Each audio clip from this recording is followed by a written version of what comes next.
ज्यांनी महसूल खात्याचं कार्यालय गोदावरीच्या कडेला असावं, नयनरम्य विहंगम दृश्य असावं, सुंदर हेल्दी ॲटमॉस्फिअर असावं म्हणून तहसील कार्यालय गोदावरी नदीच्या काठावर ज्यांनी ज्या वेळेला वसवला असेल तो बिचारा आता तोंड जोडून घेत असेल, कारण तो आता 100% ढगात असेल.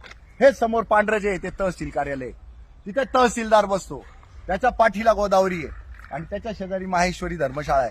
या धर्मशाळेत राहत असलेले लोक खरंच धर्माची शाळा झाली की काय असं त्यांना वाटायला लागत असेल. हे खोटं नाही अजिबात.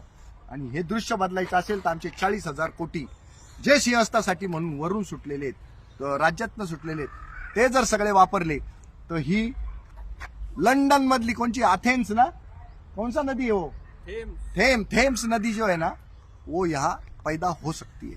पण ते करायची इच्छाशक्ती असेल तर ना.